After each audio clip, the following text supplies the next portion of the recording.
महाराष्ट्रात पुन्हा एकदा इतिहासाच्या नावाखाली अस्मितेच्या रणसंग्रामाची ठिणगी उडाली आहे। रायगडावरील वाघ्या कुत्र्याच्या पुतळ्याच्या वादाने राज्यात जातीय असंतोष भडकवण्याचा नवा अध्याय सुरू झाला आहे। संभाजीराजे छत्रपतींनी या पुतळ्याच्या ऐतिहासिक अस्तित्वावर प्रश्नचिन्ह उभं करताच धनगर समाज आक्रमक झाला आणि गाठ आमच्याशी आहे असा थेट इशारा दिला। छत्रपती शिवाजी महाराजांच्या समाधी शेजारी हा पुतळा असणं हे महाराष्ट्राचं दुर्दैव असल्याचं संभाजीराजांचं म्हणणं असताना धनगर समाज याला त्यांच्या अस्मितेवर झालेला हल्ला मानताय। 31 मे ही तारीख निवडून हा मुद्दा उपस्थित करण्यामागे काही राजकीय हेतू आहेत का? महाराष्ट्रातील वातावरण अस्थिर करून जातीय तेढ निर्माण करण्याचा हा प्रयत्न आहे का? आणि सगळ्यात महत्त्वाचं, या वादातून कोणता गट विजय मिळवणार आणि कोण हारणार?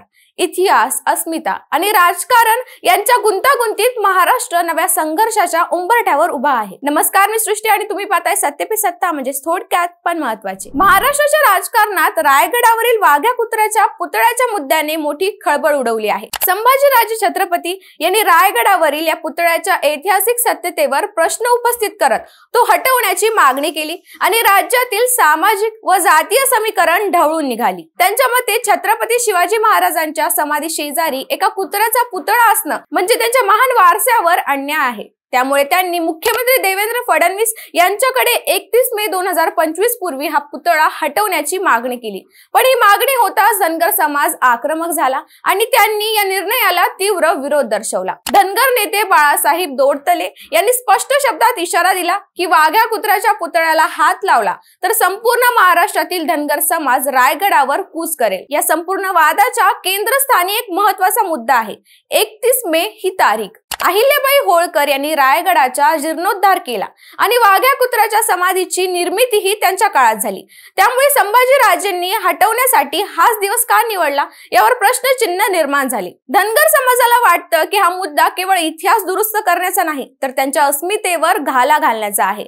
महाराष्ट्रात आधीच जातीय राजकारण तापलेलं असताना संभाजीराजेंच्या या मागणीने तो तणाव अधिक वाढण्याची भीती आहे। ओबीसी आणि धनगर समाजाच्या भावनांना दुखवल्याने हा वाद केवळ एका पुतळ्यापुरता मर्यादित राहिला नाही तर तो आता समाजाच्या अस्मितेचा प्रश्न बनला आहे। संभाजीराजेंच्या भूमिकेला ओबीसी नेत्यांनीही कडाडून विरोध केला।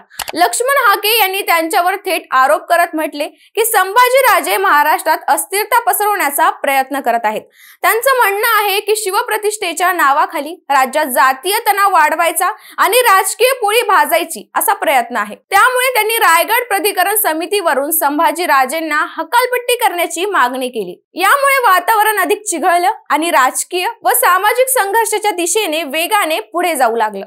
महाराष्ट्राच्या इतिहासात छत्रपती शिवाजी महाराज सर्व जाती धर्मांना एकत्र ठेवणारे नेतृत्व होते, पण आज त्यांच्याच वारसदारांच्या भूमिकेमुळे जातीपातीमध्ये फूट पडते अशी टीका होऊ लागली आहे। या संदर्भातील घडामोडीसाठी पाहत राहा सत्य पे सत्ता, म्हणजे थोडक्यात पण महत्त्वाचे। आणि हा व्हिडिओ आवडल्यास लाईक, शेअर आणि सबस्क्राईब करायला विसरू नका।